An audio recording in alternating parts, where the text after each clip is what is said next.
Juan capítulo 5. Mientras llegas allá, vamos a hacer una oración. ¿Me acompañas? Padre bueno, queremos agradecerte esta mañana, Señor, el poderte alabar, Señor, el reconocer, Señor, que tú eres santo, santo, santo. Y Padre, ahora te pedimos que nos enseñes a través de tu palabra, Señor, podamos conocer un poco más acerca de tu Hijo Cristo Jesús, nuestro Señor y Salvador. Oramos en su nombre. Amén. Amén. Juan capítulo 5 del 30 en adelante. Seguimos en un discurso de nuestro Señor ahí en Juan. Sigue hablando nuestro Señor. Ya Él se presentó allá en los primeros versículos haciendo un milagro, ¿te acuerdas? Sanando un poco a un hombre allá en el principio del capítulo, demostrando que Él es Dios. Lo sana el día de reposo, lo acusan, le dicen, ¿tú quién eres para hacerlo el sábado? Y Él dice, bueno, yo soy Dios. Y si mi Padre trabaja, yo trabajo. Y entonces nuestro Señor allá en los primeros versículos de este capítulo, allá desde el verso 19 en adelante, Él ha confirmado que Él es Dios. Yo soy el Hijo de Dios, yo soy Dios, por lo tanto puedo hacer y tengo el derecho de hacer lo que Dios hace, porque yo soy Dios, dice el Señor. Y a nosotros, ya que vimos estos versículos, no nos podría quedar ninguna duda de que Jesús es Dios, de que Jesús es Dios. Lamentablemente quienes están hablando con el Señor son los judíos, y los judíos de alguna manera no creen en el Señor. Obviamente no le creen. Y para confirmar su dicho, nuestro Señor tiene que asegurarles a ellos que tiene testigos que confirman que Él es Dios. Testigos que Jesús va a presentar delante de ellos confirmando que Él es Dios. Les presenta 4 testigos, los vamos a ver. Hoy veremos el primero, la próxima semana 2 y luego uno último. El primer testigo es Juan el Bautista. Juan el Bautista es un testigo del Señor. Otro testigo es las obras de Cristo. Otro testigo, el mismo Padre. Y el cuarto testigo, las Escrituras. Ellos demuestran, ellos dan testimonio de que Cristo es Dios. Cristo es Dios. Estos van a confirmar quién es Él y van a comprobar el derecho que Él tiene de hacer lo que quiera hacer porque Él es Dios.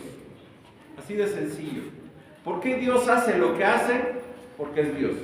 ¿Por qué Cristo hace lo que hace? Porque es Dios. Él es Dios. Él es Dios.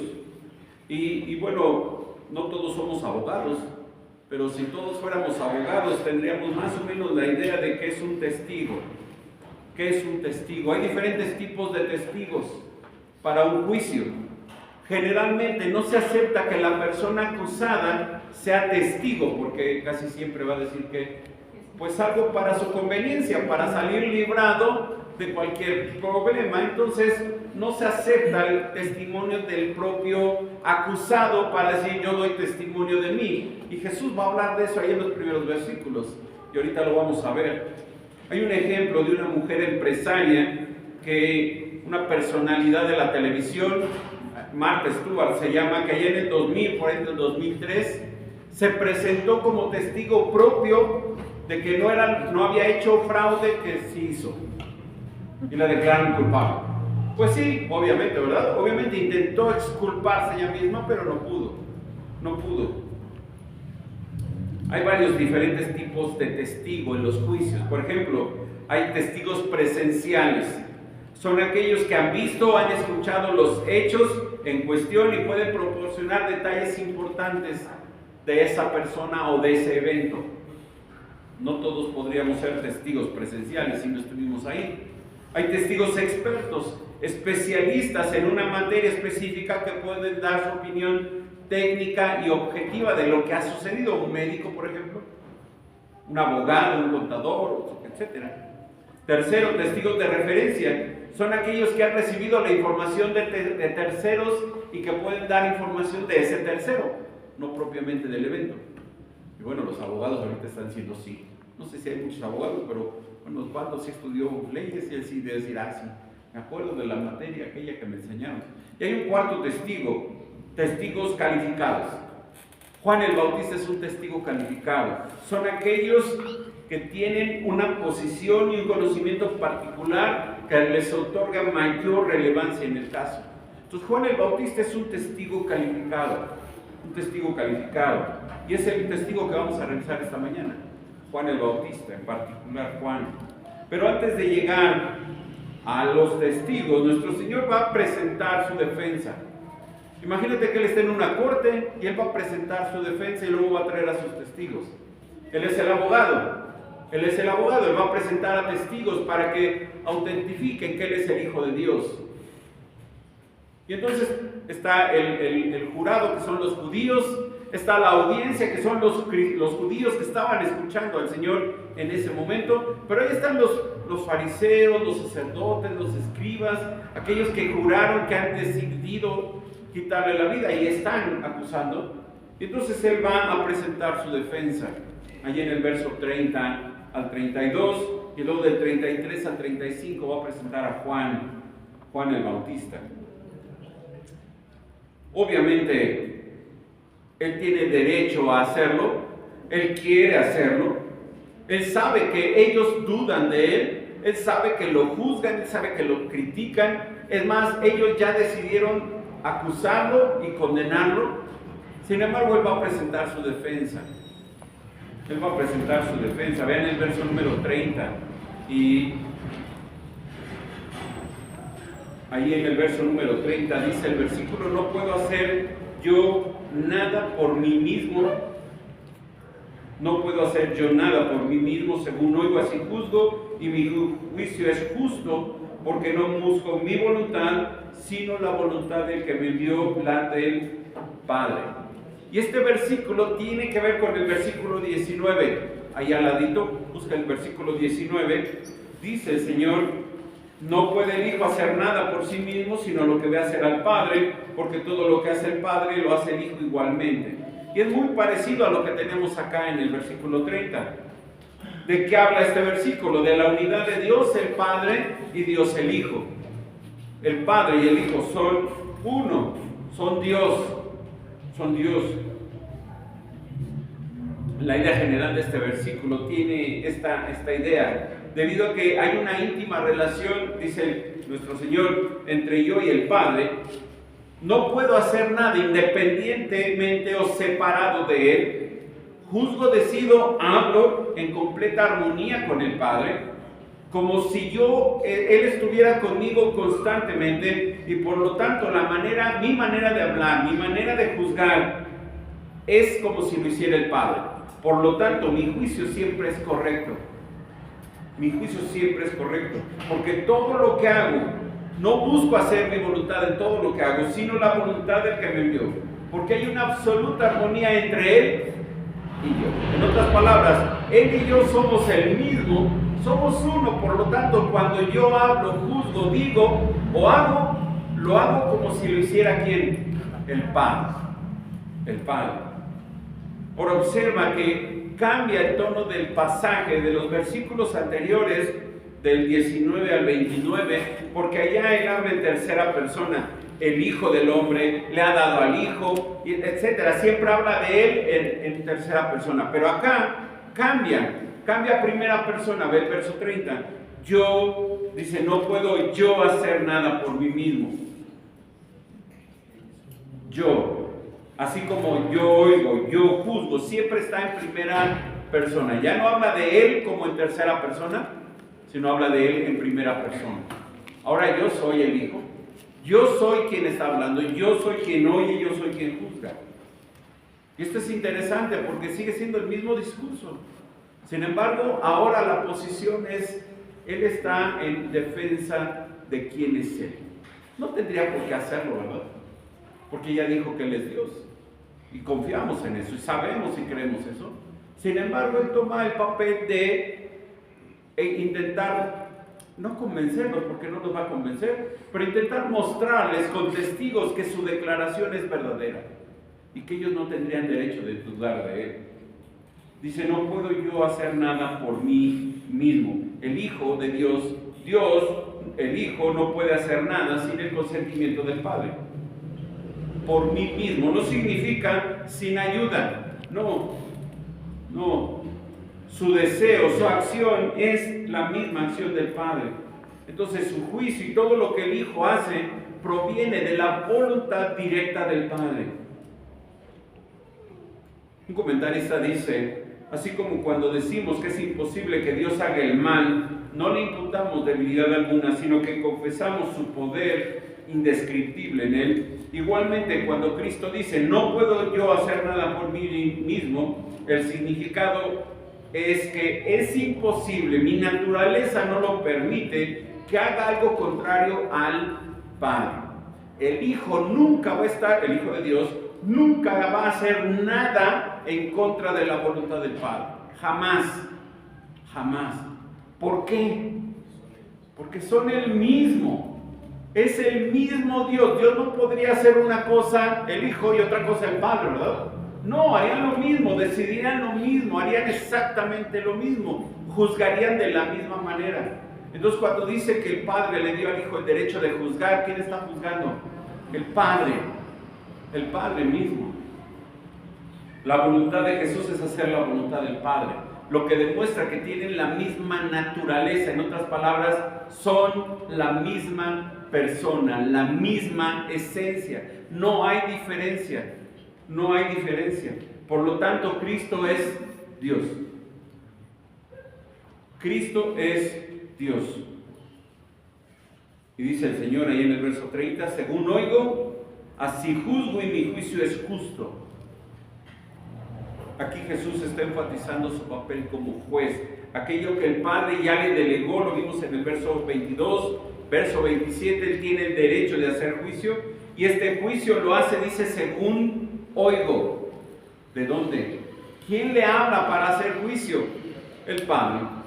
El Padre. Y esto transmite la idea de la unidad que hay entre el Padre y el Hijo. ¿Qué hace el Hijo? Lo que el Padre le dice que haga. Punto. ¿Y por qué el Hijo no es autónomo? Porque es Dios. Y no puede hacer nada por sí mismo, sino lo que hace o lo que el Padre le dice que haga. Allá en el huerto de Getsemaní, es una oración interesante y vamos a llegar allá en algún momento en el futuro. No digo cuándo, en el futuro. Cuando el Señor ora y le dice, Padre, si pudiera ser que esto no suceda, que así sea. Pero si no, yo voy a hacer ¿qué? Tu voluntad. Si hay otra manera, vamos a hacerlo. Pero si no, yo voy a hacer tu voluntad. No la voy a cambiar. No quiero cambiarla, pero si hubiera otra manera, vamos a intentarlo. Él sabía que no había otra manera, ¿verdad?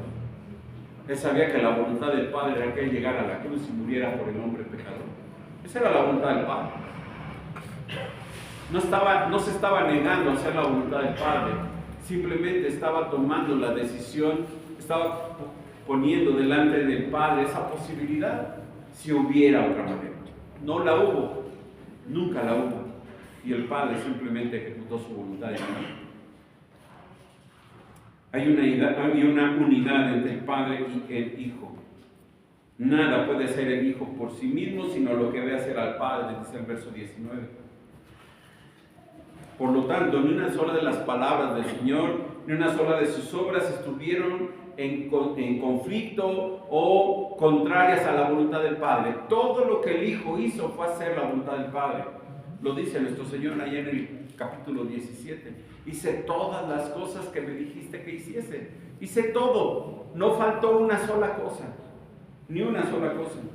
Todo lo que dijo e hizo solamente tuvo un solo propósito: cumplir con la voluntad de Dios. Todo. Todo. Yo te pregunto, y aquí hago una pequeña pausa. Yo te pregunto a ti, ¿todo lo que haces tiene el propósito de cumplir la voluntad de Dios? Todo lo que piensas, lo que dices, lo que haces, cumple la voluntad del Padre. Y la voluntad revelada, porque está aquí en la palabra. ¿Cumple la voluntad de Dios lo que haces? Nos falta mucho para ser como el Hijo, ¿no? Estamos muy lejos de ser como Cristo. Pero ahí deberíamos de apuntar nuestra vida, a ser como el Hijo. Dios quiere formar en nosotros a su Hijo. Tendríamos que buscar hacer la voluntad del Padre en todo momento. Dice el Señor, no busco mi voluntad, no busco hacer lo que yo quiera, dice, sino la voluntad del que me envió, la del Padre. En su mente, en su corazón, en sus ojos, siempre tuvo una meta: hacer la voluntad del Padre. Nunca hizo nada que hiciera para buscar su propia voluntad. Nunca hizo algo que él pudiera, que pudiera haber estado fuera de la voluntad del Padre. Nada. Nunca. Nunca. Él siempre hizo la voluntad del Padre. ¿Se acuerdan? Lo mencioné ahí en Mateo 26:39. Padre, si es posible, pase de mí esta copa y no sea como yo quiero, sino como tú quieres. No como yo quiero, sino como tú quieres.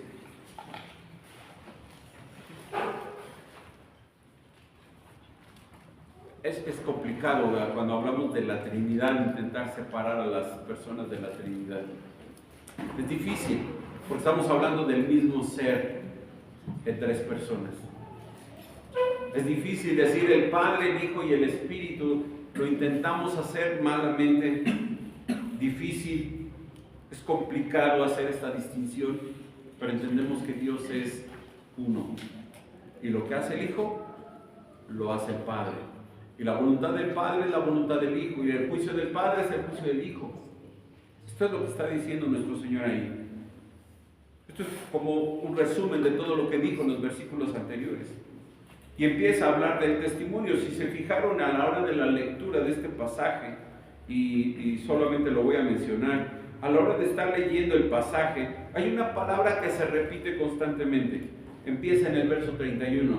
Si yo doy testimonio, y luego dice, mi testimonio no es verdadero. 32, otro es el que da testimonio acerca de mí, dice que el testimonio que da es verdadero. 33, vosotros enviasteis mensajeros a Juan y él dio testimonio. 34, pero yo no recibo testimonio. 36, mas yo tengo mayor testimonio. Un poco más adelante en el mismo versículo, dan testimonio de mí. 37, el Padre que me ha dado testimonio de mí. Y por último, en el 39, las Escrituras dice, ellas dan testimonio de mí. La palabra clave aquí es testimonio. 10 veces se repite esta palabra. 10 veces nuestro Señor habla de estos testigos o de este testimonio que Él va a presentar delante de ellos. Primero, su testimonio, verso 31, pero no es un testigo porque no se considera Él mismo un testigo. Vean cómo lo dice el verso 31. Si yo doy testimonio acerca de mí mismo, mi testimonio no es verdadero. Y aquí hay una cosa bien interesante. Aquí este versículo hay que interpretarlo con cuidado, con precaución. ¿Por qué? Porque no quiere decir que lo que Él dice es mentira, porque Él nunca dijo una mentira. Él nunca pecó. Sería una necedad, una blasfemia decir que el testimonio de nuestro Señor acerca de sí mismo tiene que ser falso, porque lo está diciendo ahí. No, no está diciendo eso. No está diciendo eso. Y aquí tendríamos que comparar este versículo con el capítulo 8. Entonces, deja un dedo ahí pegado en el capítulo 5 y acompáñenme al capítulo 8. Capítulo 8. Verso número 13. 8:13. Ahí voy a empezar la lectura. Entonces los fariseos le dijeron a Jesús, tú das testimonio acerca de ti mismo, tu testimonio no es ¿qué? Verdadero. Si tú das testimonio de ti mismo, tu testimonio no es verdadero. Respondió Jesús y les dijo, aunque yo doy testimonio acerca de mí mismo, mi testimonio ¿qué? Es verdadero, porque sé de dónde he venido y a dónde voy, pero vosotros no sabéis de dónde vengo ni a dónde voy. Vosotros juzgáis según la carne, yo no juzgo a nadie. Si yo juzgo, mi juicio es verdadero, porque no soy yo, sino yo y el que me envió el Padre. Y en vuestra ley está escrito que el testimonio de dos hombres es verdadero. Yo soy el que doy testimonio de mí mismo y el Padre que me envió da testimonio de mí. Entonces, ¿es verdadero su testimonio? Sí. Sí, sí es verdadero. Delante de ellos no es verdadero. ¿Por qué? Porque un testigo no puede ser testigo de sí mismo. Tendría que tener que otro que dé testimonio de él al mismo tiempo. Entonces tenemos que entender los dos contextos distintos. Acá en Juan 5, nuestro Señor está hablando con judíos que estaban dudando de que Él fuera el Hijo de Dios. Y en el capítulo 8 es distinto, es diferente. Parecería que se contradicen. En el 5, la idea de Jesús era que si Él mismo daba testimonio de Él, las autoridades judías no lo aceptarían. Ellos no lo van a aceptar. Ellos tomarían el dicho como algo arrogante. Yo voy a testificar de mí mismo, y eso no es posible. Ahora bien, en el contexto del Juan capítulo 8, el hecho de que Jesús diera testimonio de sí mismo es perfectamente válido, ya que un individuo es el único que conoce totalmente su propia vida, su experiencia. Y acá agrega a quién, al Padre como testigo, como lo va a hacer ahí en Juan capítulo 5. El testimonio de Jesús es verdadero. Observa ahí en el capítulo 8. Primero, conocía su origen y su destino. Verso 14. Los judíos ignoraban de dónde Él era, no sabían de dónde Él era. Y Él dice, yo sé de dónde he venido y a dónde voy, y vosotros no sabéis de dónde vengo ni a dónde voy. Ni siquiera saben de dónde vengo. Yo sí. Yo sí sé, dice el Señor. Segundo, la intimidad en la unión del Padre con el Hijo era garantía de que el testimonio era verdadero del Hijo. El 16, si yo juzgo, mi juicio es verdadero, porque no soy yo, sino yo y el que me envió el Padre. ¿Se acuerdan que habló de juicio ahí en el 5? Vuelve al mismo punto. Si yo puedo juzgar es porque el Padre juzga conmigo, porque Él y yo somos uno. Somos uno. Incluso el testimonio del Padre es el mismo testimonio del Hijo, 17 y 18. En vuestra ley está escrito que el testimonio de dos hombres es verdadero. Yo soy el que doy testimonio de mí, y el Padre que me envió da testimonio de mí. En otras palabras, nuestro Señor simplemente está diciendo, por ustedes tengo que dar otros testigos, pero yo podría ser uno, pero ustedes no van a creer. Ustedes van a dudar de mi testimonio. ¿Por qué necesito presentar testigos? Necesito presentar testigos. Si doy testimonio acerca de mí mismo, y regresamos a Juan 5:31, mi testimonio delante de ustedes no es verdadero. Ustedes no creen en ese testimonio. Ustedes están dudando de mí, no van a creer en ese testimonio. Si no tuviera otro testimonio que ofrecer como prueba que yo soy el Mesías, salvo mi propia vida, mi testimonio delante de ustedes es sospechoso, porque ustedes no podrían comprobarlo. Es lo que les está diciendo. Tiene que haber por lo menos dos testigos, y esto lo dice la ley, allá en Deuteronomio 17:6, para los que están anotando, Deuteronomio 17:6, donde dice, por dicho de dos testigos o de tres testigos morirá el que hubiere de morir, no morirá por el dicho de un solo testigo. Entonces tiene que haber, ¿qué? Mínimo dos testigos. El testimonio de una sola persona no es válido en ningún juicio, tiene que haber otro testigo, dice el Señor.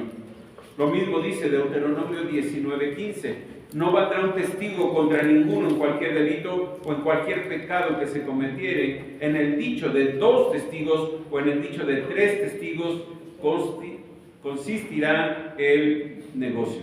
Entonces se requería, según la ley, 2 o 3 testigos para establecer una prueba de que algo es cierto. Entonces, si Jesús dice, si yo presento mi testimonio delante de ustedes, ustedes no van a creer, porque mi testimonio para ustedes no es verdadero. Y en el 8 les dice, mi testimonio que es verdadero, y ustedes ya lo saben, porque ella se los había dicho. Ella se los había dicho. Incluso Pablo dice lo mismo allá en 2 Corintios 13, les dice a la iglesia en Corinto que si hubiera alguna acusación tendría que ser confirmada por 2 o 3 testigos. Nuestro Señor allá en Mateo 18, hablando de la disciplina en la iglesia, incluye 2 o 3 testigos como segundo paso en la disciplina en la iglesia. Incluso Pablo allá en 1 Timoteo 5 dice que para la acusación de un anciano se requieren mínimo 2 testigos. 2 testigos. Entonces Jesús está diciendo, esta es una norma de ustedes como judíos. Se requieren que testigos, y mi testimonio delante de ustedes no lo van a aceptar. No lo van a aceptar. Entonces, nuestro Señor sabía que en cualquier cosa, si un hombre podía testificar para sí mismo a su favor, no valía delante de ellos. Ellos no creen en que Él es el Hijo de Dios, por lo tanto ese testimonio no iba a ser válido. Entonces tienen que presentar testigos. Y el primero lo menciona en el 32 y luego va a mencionarlo más claro más adelante. Vean el verso 32. Otro, es interesante esa palabra, otro es el que da testimonio acerca de mí. Y sé que el testimonio que da de mí es verdadero. ¿Quién es ese otro? Algunos piensan que es Juan el Bautista, quien va a mencionar más adelante. No, no es Juan el Bautista. Ese otro testigo es Dios. Ese otro testigo es el Padre. Lo vimos allá en el 8:18. El Padre da testimonio del Hijo. El Padre asegura que el Hijo es que Dios mismo. Otro es el Padre. El Padre, a quien va a mencionar en el versículo 37 y 38, es el que da testimonio.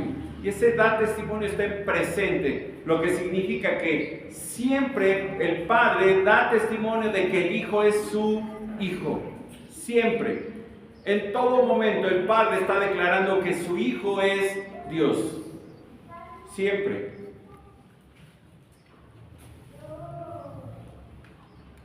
El Padre dio testimonio, dio pruebas a los judíos de que Él es su Hijo. Sin embargo, ellos no creyeron en ese testimonio. Ellos no creyeron. ¿Cuándo el Padre dio testimonio? ¿Cuándo empezó el Padre a dar testimonio del Hijo?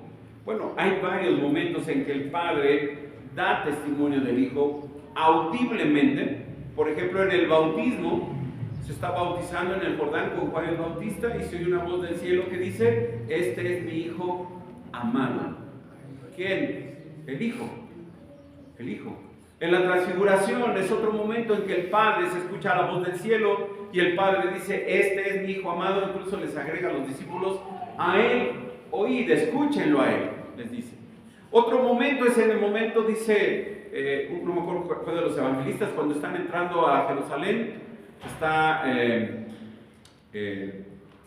ya de Palmas, está entrando a Jerusalén y se oye una voz del cielo que dice: este es mi Hijo amado. Este es mi Hijo amado. El Padre ha dicho que Él es su Hijo y ese testimonio, dice, es verdadero. Es verdadero. Esto significa que lo que el Padre dice siempre es verdad, y eso es una realidad porque el Padre es la verdad. La verdad. Sin embargo, después de presentar al Padre, presenta 4 testigos más que veremos. Empezaremos con Juan y seguiremos con ello. Y dice el Señor: sé que el testimonio que da de mí es verdadero. Y este sé implica la conciencia que tenía nuestro Señor, aún en su humillación como hombre, de la veracidad del Padre. Significa más que un mero sé de nosotros. Este sé que es verdadero significa: lo he sabido toda la eternidad, que el testimonio de mi Padre es completamente cierto. Nunca hay mentira en Él. Nunca hay mentira en Él. Pero hablaremos del Padre más adelante, cuando lo presente en el verso 37 como testigo. Ahora, después de presentar su defensa, va a presentar al primero de los testigos. Llama al frente a Juan el Bautista. Y todos ya sabemos de Juan el Bautista, ¿no? Aparece ahí en el capítulo 1 y luego en el capítulo 2 vuelve a aparecer Juan el Bautista, ahora en el capítulo 5. Dice Jesús allá en el verso 33: vosotros enviasteis mensajeros a Juan y él dio testimonio de la verdad, pero yo no recibo testimonio de hombre alguno, mas digo esto para que vosotros seáis salvos. 35. Él, Juan el Bautista, era antorcha que ardía y alumbraba, y vosotros quisisteis regocijaros por un tiempo en su luz. Mas yo tengo mayor testimonio que el de Juan, porque las obras que el Padre me dio para que cumpliese, las mismas obras que hago dan testimonio de mí. Lo primero que les dice es: ustedes enviaron mensajeros a Juan. ¿Cuándo? Bueno, allá en el capítulo 1, si quieres dar unas vueltas hacia atrás, Juan capítulo 1, ya vimos esto. Juan está bautizando en el Jordán y envían mensajeros a él para preguntarle si él es el Mesías. Le dice verso 24, y los que habían sido enviados eran de los fariseos, y le preguntaron, le dijeron: ¿por qué vos bautizas si tú no eres el Cristo, ni Elías, ni el profeta? Ya le habían preguntado esto ahí en el 20 y 21. ¿Quién eres tú? Y él respondió, verso 26, yo bautizo con agua, mas en medio de vosotros está uno a quien vosotros no conocéis. Este es el que viene después de mí, el que es antes de mí, del cual yo no soy digno de desatar la correa del calzado. Verso 29, al siguiente día vio Juan a Jesús que venía en él y dijo: he aquí el Cordero de Dios que quita el pecado del mundo. Este es de quien yo dije, dice Juan, después de mí viene un varón, el cual es antes de mí, porque era primero que yo. Juan ya había dado testimonio de él. Ya había dado testimonio, dice, de la verdad. Ellos lo habían hecho. Ustedes mismos enviaron mensajeros a Juan. Probablemente para este momento Juan el Bautista ya había muerto. Porque no llaman, vayan, traigan a Juan para que dé testimonio de mí. Él ya dio testimonio. Él ya habló de esto. Él dio testimonio de la verdad. Él le llamó el Cordero de Dios. Él le llamó el Hijo de Dios. Y ese testimonio de Juan es el que tiene que aceptar por fe para salvación. ¿Qué pasó con ellos? La gente respondió inicialmente al mensaje de Juan, se bautizaron, pero fallaron porque no siguieron a Jesús. Solo 2 discípulos siguieron a Jesús de los discípulos de Juan. El resto de la gente no siguió a Jesús. Sin embargo, los judíos, dice nuestro Señor, recibieron este testimonio de Jesús.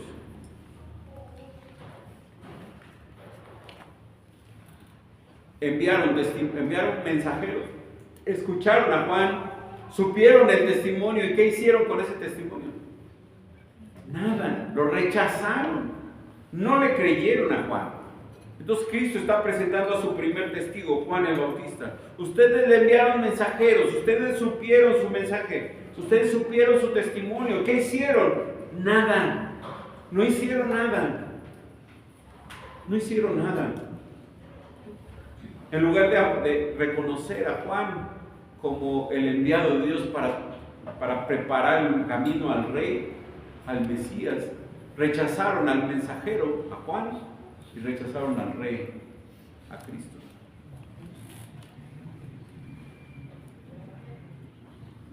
Ellos no pusieron atención a las palabras de Juan. No quisieron escuchar a Juan. Verso 34, dice el Señor ahí en Juan 5, 34. Pero yo no recibo testimonio de hombre alguno, mas digo esto para que vosotros seáis salvos. La Biblia de las Américas lo traduce diferente. Yo no dependo de testimonio de hombre alguno. Yo dependo del testimonio de Juan. Juan era un gran profeta, el gran profeta. Dice el mismo Señor hablando de Juan, dijo, no ha nacido hombre como Juan sobre la tierra. Juan era el más grande de los profetas. Y dice, yo no dependo del testimonio de Juan. No dependo de él. Lo único que quiero recordarles es lo que escucharon de Juan, porque eso era para que ustedes fueran ¿qué? Salvos. Lo que Juan dijo era para que ustedes fueran salvos, pero no quisieron escuchar a Juan. Él los dirigió a la luz. Él les dijo qué tenían que hacer. Él los llevó hacia mí, preparó el camino para que escucharan que era yo el Hijo de Dios. Y ustedes simplemente lo rechazaron a Juan. Lo rechazaron. Ve como dice allá en Lucas capítulo 3, que era lo que Juan predicaba a las multitudes que venían a él. Lucas capítulo 3.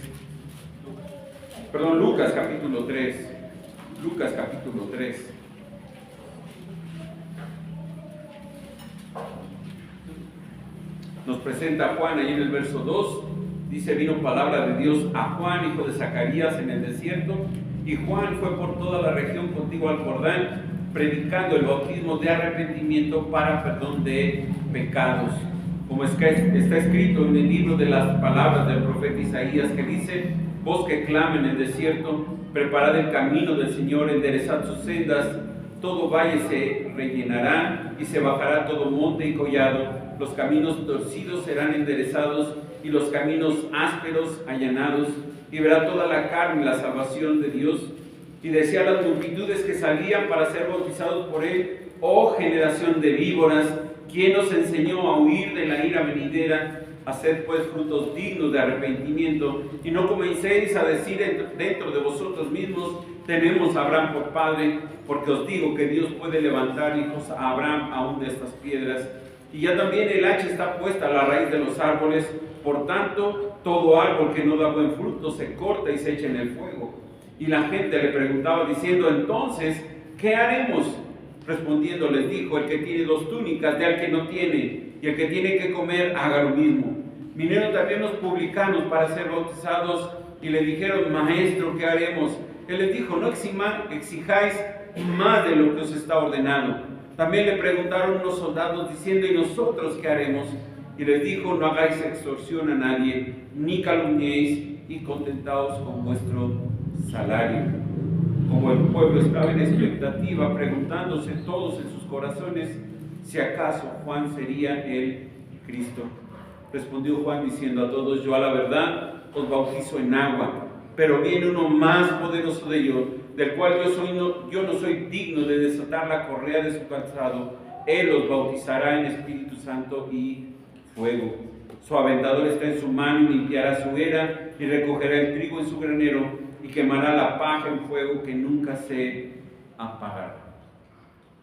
¿Te imaginas a Juan predicando esto? El impacto que hizo en la gente, el impacto que hizo en todos aquellos que escucharon, y muchos se arrepintieron y muchos se bautizaron, pero cuando presentan el Cordero de Dios, no siguieron a Cristo. No siguieron a Cristo. Parecía que no escucharon con claridad, ¿no? Es muy claro el pasaje. Es más, todo el pueblo tenía a Juan por profeta. Recuerden, había pasado 400 años en que Dios no había enviado visión, profeta, señal, nada. 400 años de silencio entre el Antiguo y el Nuevo Testamento. Y envía a Juan, y en lugar de escuchar a Juan y poner atención a las palabras de Juan y seguir a Cristo, se olvidaron de las palabras de Juan, desecharon el testimonio de Juan. No quisieron escuchar a Juan. La obra de Juan era para que ellos fueran salvos, para que ellos reconocieran su pecado, lo acabamos de leer, para que ellos reconocieran su pecado, se arrepintieran y vinieran y tuvieran frutos dignos de arrepentimiento, dice el verso 8. ¿Y qué pasó? Como diría mi mamá, les entró por un oído y les salió por el otro. Y no escucharon a Juan, no pusieron atención a las palabras de Juan. Juan hizo un llamado para preparar el corazón para la llegada del Mesías, y simplemente no quisieron escuchar. No quisieron escuchar. Acompáñame a Mateo capítulo 21. Nuestro Señor le preguntan con qué autoridad hace ciertas cosas allá en el capítulo 21. Mateo capítulo 21, verso 23 en adelante. Ha entrado a Jerusalén, ha purificado el templo por segunda vez. Y dice que llega al pueblo, Mateo 21, 23, cuando vino al templo, los principales sacerdotes y los ancianos del pueblo se acercaron a él mientras enseñaba y le dijeron: ¿con qué autoridad haces estas cosas? ¿Y quién te dio esta autoridad? Por cierto, la misma duda que tenían allá cuando en Juan capítulo 5, cuando sana a un hombre, un paralítico. ¿Quién te dio autoridad? ¿Con qué autoridad haces estas cosas? Ya prácticamente está terminando su ministerio, está en los últimos días antes de la cruz. Y vuelven a preguntarle lo mismo. Verso 24, respondió y les dijo: yo también os haré una pregunta, y si me la contestáis, también yo os diré con qué autoridad hago estas cosas. ¿Cuál era la pregunta? ¿El bautismo de Juan de dónde era? ¿Del cielo o de los hombres? En otras palabras, le está diciendo, ¿Juan venía de Dios o era un hombre como todos ustedes? ¿De dónde venía Juan? Juan el Bautista, obviamente, ¿verdad? Dice el verso 25, ellos entonces discutían entre sí diciendo, si decimos del cielo nos dirán, ¿por qué pues no le creísteis? ¿Sí, no? Si viene de Dios, es profeta de Dios, ¿por qué no le creyeron a Juan? ¿Por qué desecharon el testimonio de Juan? Verso 26, y si decimos de los hombres, tememos al pueblo, porque todos tienen a Juan por profeta. Si decimos que del cielo, nos va a decir, ¿y por qué no le creyeron? Y si decimos que de los hombres, todo el pueblo está escuchando y nos van a apedrear, nos van a matar, porque para ellos Juan era ¿quién? Un profeta enviado por Dios. Un profeta. Respondieron a Jesús, vean la incongruencia de estos hombres, la negación de estos hombres, su incapacidad de aceptar su error, su pecado de despreciar a Juan que venía del cielo. Le dijeron al Señor, no sabemos. ¿Sabían de dónde venía Juan? Sí lo sabían. ¿Por qué dijeron no sabemos? Porque los hubiera regañado y les hubiera dicho, ¿por qué no le creyeron entonces? Si venía del cielo, venía de Dios y traía un mensaje de Dios, ¿por qué no le creyeron? Es más, ¿por qué no me creen a mí? Que yo soy Dios. Él les dijo, tampoco yo os digo con qué autoridad hago estas cosas. No les voy a decir por qué lo hago. Si hubieran creído a Juan, debían creer en él por lo mismo. Y no le creyeron. Verso 35, ve cómo el Señor ahora habla de Juan. Juan, era antorcha, regresamos a Juan 5, 35, Juan era antorcha que ardía y alumbraba, y vosotros quisisteis regocijaros por un tiempo en su luz. Hace un elogio a Juan. Me gusta como dice, él era, y de ahí que probablemente Juan ya estaba muerto, o probablemente, esperemos, tal vez no, tal vez ya estaba encarcelado por lo que había dicho. Era antorcha que ardía y alumbraba, una lámpara que ardía e iluminaba. Pero él no era la luz, ¿te acuerdas? Él simplemente dio testimonio de la luz. Él no era la luz, dice el capítulo 1. El verdadero testigo de Cristo, Juan, no era la luz. Vino para dar testimonio de la luz, dice el capítulo 1. Y ahí, dentro del elogio de Cristo, acusa a los judíos y les dice, y vosotros quisisteis regocijaros por un tiempo en su luz. Estuvieron dispuestos a aceptar a Juan por un poco tiempo. Nunca le tomaron en serio, nunca escucharon a Juan. Simplemente estaban ahí alrededor de Juan, les gustaba lo que Juan decía, escuchaban la predicación de Juan, pero muchos de ellos no creyeron.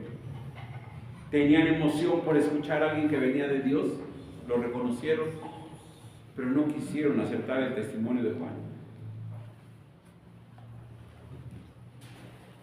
Es probable, incluso dice un comentarista, que pensaran que el Mesías de quien hablaba y cuyo camino había venido a preparar iba a ser un rey, un conquistador que daría a Israel su antigua preeminencia en la tierra, y cuando Cristo vino, y no vino como ellos esperaban, simplemente rechazaron el testimonio de Juan y rechazaron al Mesías.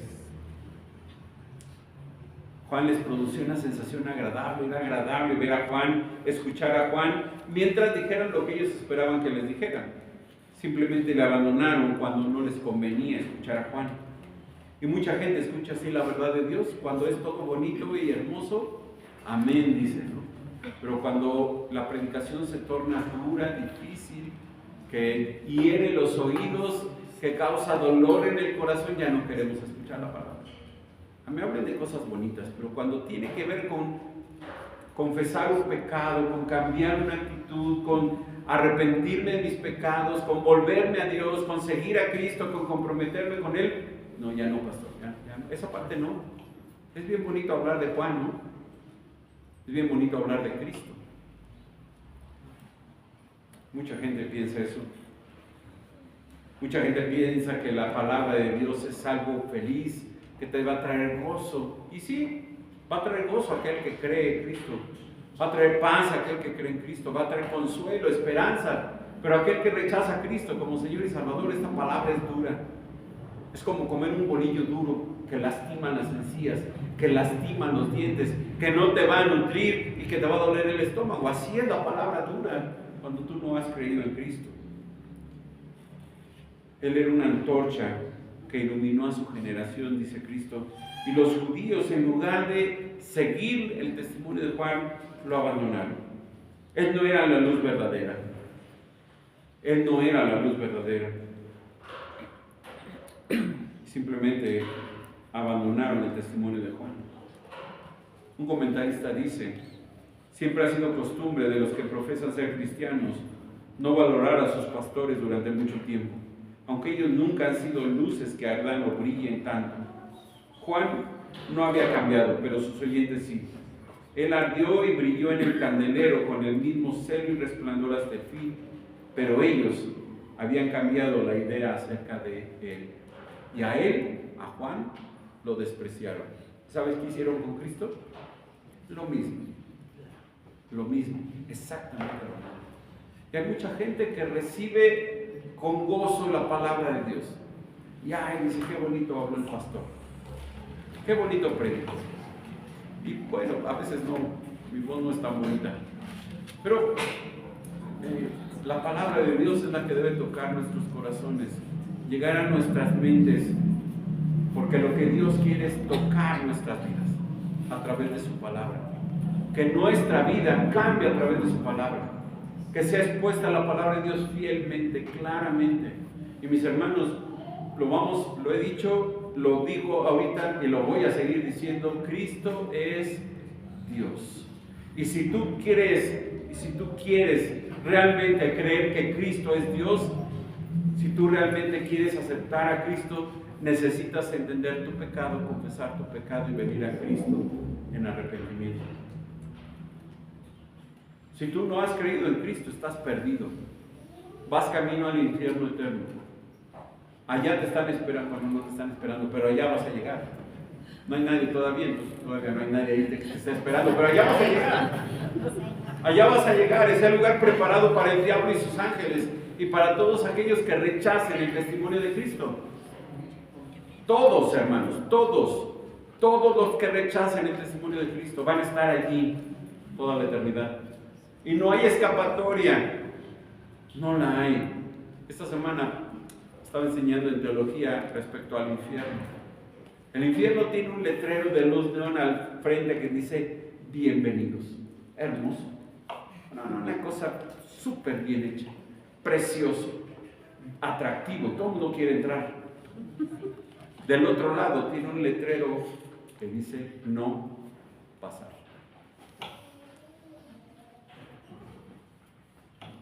Quien entra nunca sabe. Nunca sabe.